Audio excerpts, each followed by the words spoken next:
A projeção da inflação para 2025 estourou a meta, de novo. Segundo a projeção do Boletim Focus, do Banco Central, a taxa deve chegar a 5,68% até o final deste ano.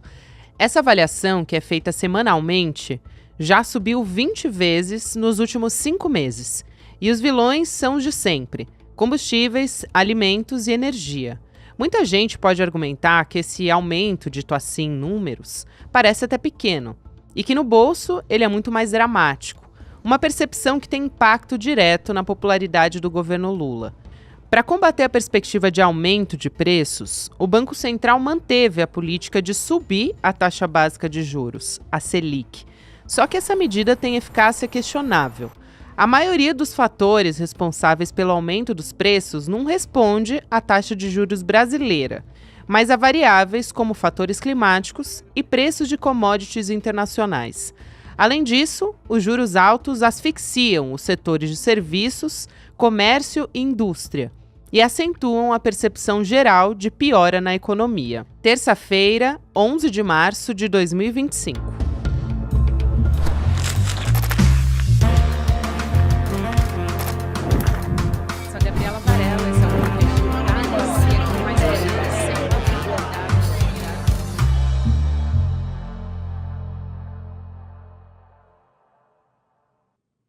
Olá, seja muito bem-vindo, seja muito bem-vinda. Eu sou a Gabriela Varelli, esse é o Videocast em Detalhes. Aqui a gente sempre analisa uma temática, uma notícia importante do momento. Hoje eu vou conversar mais uma vez com a Débora Maganha, que é uma velha conhecida de vocês e que daqui a pouquinho, daqui 30 minutos, vai estar no Mercado de Investimentos.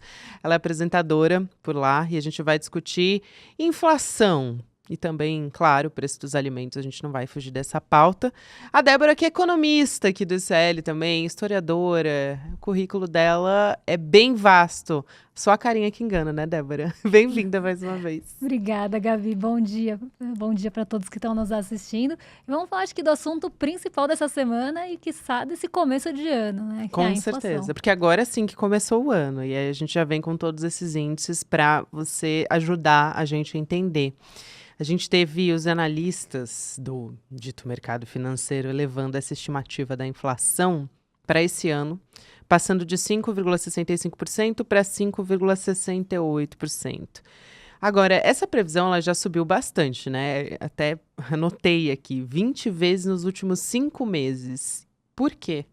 Bom, basicamente a inflação, a previsão, né? Porque quando a gente olha para Focus, a gente está falando da projeção do mercado financeiro para o indicador econômico, nesse caso para o IPCA. E a previsão, ela está sendo revisada semana após semana. Então, são 20 semanas, exceto a do Carnaval, que não teve mudança em nenhum indicador. Acho que o mercado estava na folia já. Todas as outras semanas, a gente teve uma mudança no IPCA. E sempre uma revisão para cima. E eu acho que essa revisão para cima do mercado, ela vem muito para sustentar a Selic em 15, que também está sendo projetada no relatório Focus. Porque antes, qual que é a história que o mercado financeiro estava contando? A nossa atividade econômica está muito aquecida. Essa atividade econômica acima do que o Brasil poderia crescer estaria causando a inflação. Então, você aumenta a taxa de juros para desaquecer a economia e controlar essa inflação. Essa era a primeira história. Acontece que a divulgação do PIB já mostrou que a nossa economia já está desacelerando, não está sendo um pouso suave como se esperava. A economia está desacelerando bem rápido com essa alta da Selic. E mesmo assim, a Selic continua projetada em 15% no Focus. Então, para sustentar essa ideia de Selic mais alta, eles precisam continuar jogando a inflação para cima. Porque senão a história não se sustenta. Se vai ter desaceleração econômica como já está acontecendo, o que estaria levando tanto o IPCA? E por mais que a gente tenha alguns IPCAs, inclusive, trazendo surpresas positivas, apesar de um IPCA alto, pela composição da inflação, o mercado financeiro continua projetando para cima, mesmo que não saia nenhum dado que sustente isso. Então, pressão. É pressão para manter a Selic no patamar que ela está, que é de 15% na projeção, e os juros futuros também. A gente não vê os juros futuros caindo tão cedo, mesmo com a desaceleração econômica. Então, é uma forma de pressionar o governo. O relatório Focus é conhecido por ser um garoto de recados. Então, é uma forma de você mostrar ali as suas vontades, ou do mercado financeiro, já que só ele responde, o mercado financeiro mostrar as vontades, mostrar o que ele está enxergando de cenário e usar isso como forma de pressão. Eu acho isso super importante que você traz, porque era justamente a pergunta que eu ia te fazer, né? Por que que o aumento de juros é ineficaz nesse caso? Quais são os efeitos colaterais que ele tem? E aí, um outro elemento que quem tem falado muito sobre ele é o ministro da Fazenda, o Fernando Haddad, para prever uma queda de inflação para 2025, é a super safra. Então ele tem colocado muito isso em pauta e eu queria te perguntar se de fato dá para fazer essa previsão como tem sido feita pela Fazenda. Olha, eu acho que o primeiro ponto que a gente precisa entender, até para essa lógica de alta de Selic, por que que continua isso mesmo não sendo eficaz? Eu acho que a gente tem que entender a composição da inflação aqui no Brasil. Hoje a gente tem uma inflação, quando a gente olha aqui no Brasil, muito voltada para alimentos e energia. Energia, quando a gente fala, não é só energia elétrica, a gente está falando de combustíveis e outras fontes energéticas. Então, isso vem pressionando muito a nossa inflação, e principalmente alimentos. Parte disso respondendo a preço internacional de commodities e parte disso respondendo a fatores climáticos mesmo. Então, a gente vê a inflação de alimentos, por exemplo, respondendo muito a calor excessivo, ou falta de chuva, ou queimada. Então, isso vem penalizando o IPCA desde o meio do ano passado. E nas questões relacionadas às commodities também. Então, milho, por exemplo, está com alguns problemas de preço internacional de commodity, de logística. Isso acaba encarecendo ração de galinha. A galinha também, ela é um animal de sangue quente, ela acaba não tendo a mesma performance que se tem em um momento menos quente. Então, acima de 28 graus, por exemplo, as galinhas já não botam tantos ovos como botariam abaixo dos 28 graus. E isso acaba com a oferta dos ovos, sem contar as questões sazonais. Então, a gente vê uma série de fatores ali pressionando a inflação, todos de oferta, muito poucos de demanda. Porque se fosse uma demanda excessiva, então, sim, estamos com uma demanda muito alta, o brasileiro está demandando aqueles itens e por isso eles estão ficando mais caros, faria sentido, talvez, mexer nos juros. Mas não é nosso caso. Nosso caso vem da oferta. Ou uma oferta reprimida ali por uma questão climática, ou por um preço internacional de commodities que está subindo. Então, você está atuando como se ela fosse de demanda, mas ela é, na verdade, de oferta. E aí parece aquela coisa, sabe quando a gente vai no hospital e você fala, eu tô com dor de cabeça. Aí o médico nem te examina e fala, é virose e toma um analgésico. E te manda para casa. O mercado, ele funciona dessa forma no combate da inflação. Ele olha para a inflação e fala, é de demanda. Vou subir a taxa de juros. Mesmo que isso não faça sentido. O diagnóstico está errado e o remédio está errado também. Então, o que acontece? Você sobe os juros, você estrangula a economia urbana, então você acaba com serviços, você acaba com a indústria, você acaba com o comércio, e aí, o que acontece? As pessoas vão ter menos demanda, aí sim você está reprimindo a demanda. Na média, que é a inflação, para vocês entenderem, é uma média, uma composição de pesos e medidas.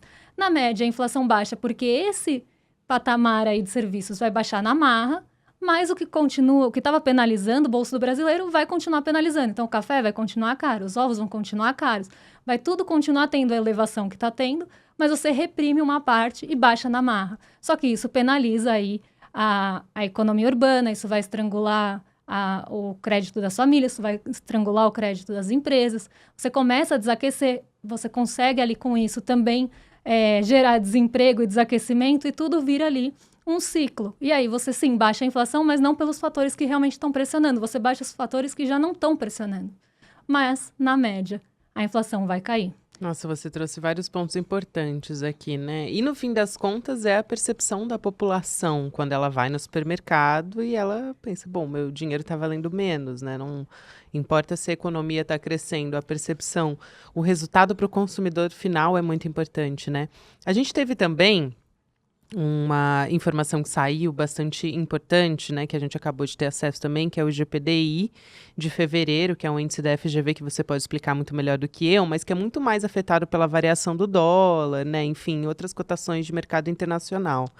E os economistas da FGV, quando você entra nos portais para tentar entender o impacto disso, dizem que essa é a maior em 3 meses, que a inflação está mais espalhada no começo desse ano. O que isso tudo significa? Traduz para a gente. O que eles usam até a inflação está mais difusa, né? Uhum. Enfim, o que veio no IGPDI, eu acho que vale a gente explicar. O IGPDI ele é formado por 3 preços. Pelo IPA, que é o Índice de Preços ao Produtor, o IPC, que é o Índice de Preços ao Consumidor, e o INCC, que é da Construção Civil, cada um também com os seus pesos. Então, a gente vê 2, pelo menos, preços aí que diretamente são bem afetados por cotação de dólar. O IPA, que acaba tendo muita commodity, então tem minério de ferro, tem soja, tem commodities ali, milho, isso tudo está no índice de preços ao produtor e tudo muito sensível a dólar. Outro que é muito sensível é o INCC. O INCC também tem alguns artigos de ferro, de aço, que acabam tendo suscetibilidade a dólar. Então, são 2 índices que sofrem mais flutuação quando a gente tem flutuação cambial. O IGPM também tem um pouco dessa composição e a gente sempre fala que os 2 são muito sensíveis a movimentos cambiais. Se a gente tem movimentos de dólar mais altos, eles provavelmente vão sofrer mais. Agora, o que a gente precisa prestar atenção é que o IPA está começando a penalizar bastante esses índices, não é nem o IPC. Só que em algum momento isso vai ser transferido. Então, o preço ao produtor vai chegar no bolso do consumidor. Por exemplo, o que a gente vê subindo muito no IPA nesse mês? Os ovos subiram 33%. O milho, que, como eu falei, a ração das galinhas também subiu. A gente tem o grão de café subindo bastante. O etanol, né, o açúcar, na verdade, ele também tem uma questão de commodity internacional, que o usineiro ele tem 2 opções. Ou ele produz o açúcar e exporta, ou ele vai manter a produção aqui para etanol. E ele vê o que compensa mais. Ninguém é bonzinho, ninguém vai pensar a não ser no lucro. Então, se valer a pena mais ele vender o etanol para fora, o açúcar para fora, ele não vai produzir tanto etanol aqui. E aí sobe o preço do etanol e da gasolina que vai etanol. Então, assim, tem uma série de encadeamentos que vão acontecendo por conta dos preços ao produtor que uma hora vão chegar no consumidor. Então, esse já é um ponto de alerta. Talvez não tão diretamente, mas uma hora isso chega. E vai começar a penalizar os preços aos consumidores também. Então, os ovos podem não estar tão altos, embora estejam caros, mas no momento, esses 33% também vão chegar de uma forma um pouco mais diluída, mas vai chegar. Agora, o que a gente vê dessa difusão do IGPDI, principalmente do IPC? A gente tem 2 formas de olhar a inflação também, que é o núcleo e o preço cheio. Quando a gente fala de preço cheio, a gente está olhando todas as variações com os seus devidos pesos. O núcleo, a gente exclui os preços mais voláteis. Então, a gente exclui, por exemplo, a alimentação, exclui a energia, justamente porque são preços que dependem de outros fatores, sejam climáticos, sejam preços internacionais. Então, a gente exclui isso do núcleo para ver como é que está o comportamento, por exemplo, da inflação de serviços e outros preços mais suscetíveis aos juros. E quando a gente olha o IPC por essa exclusão, a gente vê que ele está em 0,4, ele está muito ali, praticamente em 0,4, nivelado há muito tempo. Ele não está com muitas flutuações. Mas quando a gente coloca esses preços mais voláteis, aí a gente vê que a inflação explode e fica acima de 1%. Então, acho que esse também é um ponto que a gente precisa pensar na composição dessa inflação. O que está pesando? São preços voláteis? São preços que têm mais suscetibilidade a preços internacionais? Então, aí a gente tem realmente o diagnóstico que a taxa de juros não vai funcionar. Mas o mercado financeiro só pensa num único remédio mesmo. Mas quando a gente olha essa difusão nos preços, a gente começa a ver que tem parte, sim, vindo dos produtores, tem a parte do consumidor que também está alta, não dá para falar que não está, mas que não está ali focado também só num único item ou num único grupo. Esse mês também teve energia elétrica, que acabou vindo, mês passado ela arrefeceu muito, ela veio até com deflação por conta do bônus de Itaipu, só que agora isso volta, então é como se tivesse uma compensação. E aí a inflação de energia elétrica foi praticamente 50% da inflação ao consumidor nesse mês do IGPDI. Esses já são sinais do que a gente pode esperar por IPCA que sai na quarta-feira. Muita gente acho que já sentiu. Eu, por exemplo, senti bastante na minha conta de luz. O IGPDI, falando aqui, a gente estava falando do café em grão, né? Relatou avanço nos preços. Aí o café de 12,50%, ovos 33,86%, milho em grão 4,80%.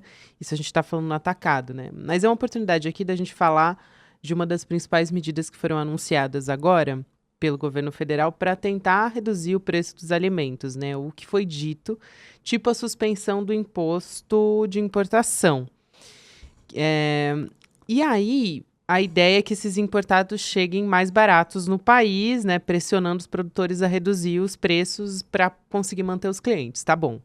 Agora, como é que elas vão ter impacto na nossa inflação, se é que elas vão ter, levando em conta que uma boa parte dos nossos produtos, a gente está falando aqui, que tem tarifa zero, eles não são importados. Então, café, por exemplo, não é. Então, vai de fato funcionar? Não vai por vários motivos, tá? Então, eu já, desculpa estragar e jogar areia na expectativa. Vamos trabalhar com a realidade água no aqui, chope, gente. Mas eu já, por vários motivos, eu não vejo essa medida com tanta eficácia. Até a questão que você falou, de super safras, a gente tem que pensar super safras do quê? O que está tendo super safra? O que a gente espera que tenha recuperação esse ano? É o que o brasileiro consome ou é o que a gente exporta? Porque se for o que a gente exporta, se a gente está falando de uma super safra de soja, por exemplo, que sofreu no ano passado e pode se recuperar esse ano, isso não vai influenciar muito no nosso bolso. E aí que eu entro nesse ponto. Quando a gente fala de isenção de imposto de importação, a gente poderia até pensar, bom, se o café está caro, a gente importa com tarifa zero para tentar equilibrar esse preço. A grande questão é que quando a gente fala desses grandes produtores, que são também o alvo do Plano Safra, por exemplo, que recebe os 400 bi aí de subsídio, de crédito subsidiado, são grandes produtores. E os grandes produtores, a gente tem que pensar eles como um oligopólio. Eles têm poder de manipular o mercado. Então, quando eles conseguem um subsídio ou tem ali uma diminuição de um imposto, provavelmente isso vira lucro. Então, dificilmente isso vai baixar o preço, isso vai virar margem de lucro. Mesma coisa quando a gente fala de qualquer preço oligopolizado aqui no Brasil. Sempre que a gente dá um incentivo, e isso aconteceu, eu posso trazer vários exemplos, mas aconteceu na desoneração de folha, por exemplo. A gente teve a desoneração de folha aqui no Brasil, que era para gerar mais empregos. Em vez de gerar mais empregos com a desoneração de folha, isso virou margem de lucro, principalmente ali varejo, enfim. A gente viu isso também com bônus, descontos em energia. Isso virou margem de lucro e não reverteu em queda de preço. Quando a gente está falando desse tipo de medida em setores que têm poder de manipular e mais que isso, eles são formadores de preço mesmo, eles vão usar isso para aumentar o lucro e não para diminuir o preço, infelizmente. E a mesma coisa eu falo do Plano Safra. Muito se coloca, mas vai ter aumento do Plano Safra. Tudo bem. O Plano Safra vai para quem? Vai para os grandes produtores do agro. Os grandes produtores do agro produzem para o nosso mercado interno? Não produzem. Eles produzem soja para alimentar suíno na China. Produzem para exportação. Se a gente pega a nossa matriz de áreas plantadas, praticamente 80% é para exportação. A gente pega arroz e feijão, não dá, às vezes, 6% da área plantada. Então, a gente precisa entender, bom, esse dinheiro está indo para quem? Está indo para quem exporta. Então, não é para uma agricultura familiar, para o pequeno produtor que não tem como formar preço. Porque se você vai para o pequeno produtor, ou, por exemplo, hortaliça. Hortaliça é uma coisa que sofre no começo do ano. Tomate, que não é bem uma hortaliça, mas alface, todos esses bens muito perecíveis, quando começa a subir a temperatura, eles também sofrem com a oferta.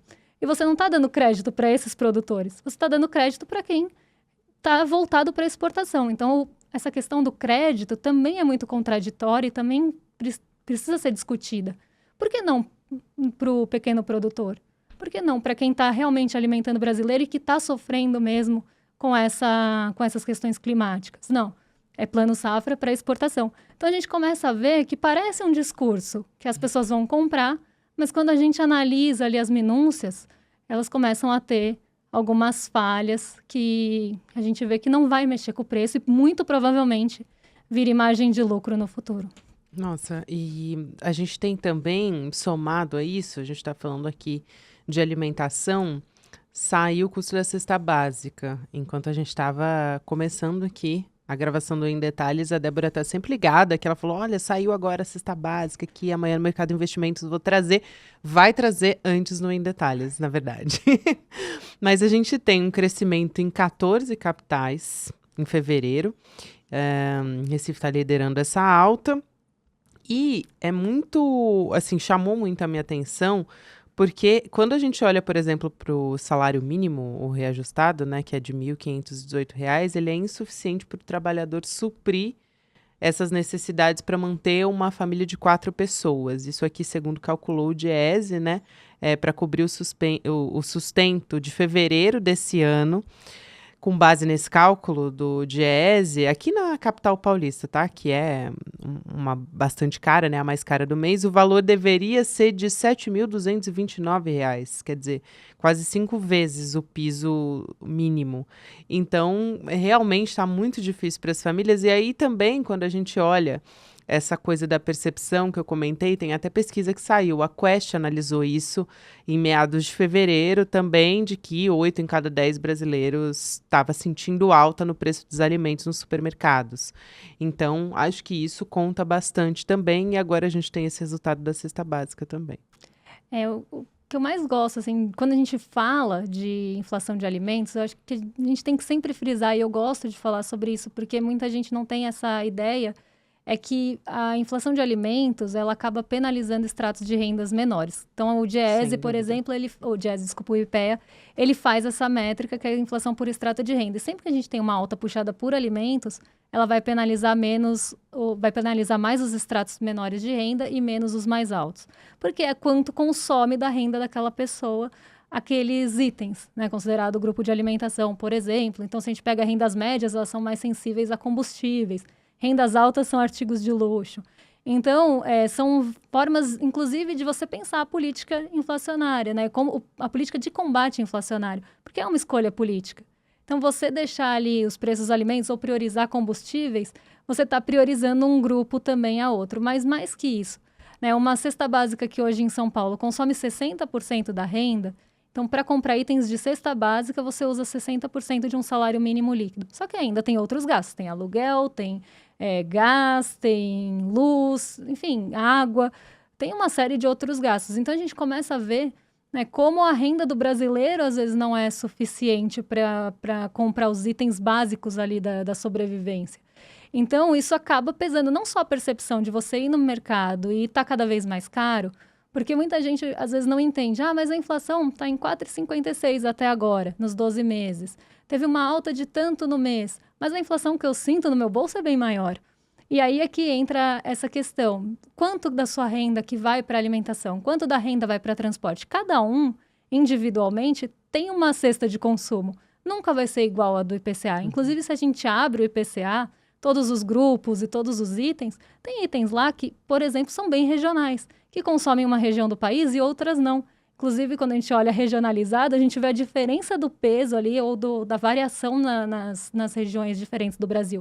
Então, a gente tem que entender que o IPCA é um índice macroeconômico.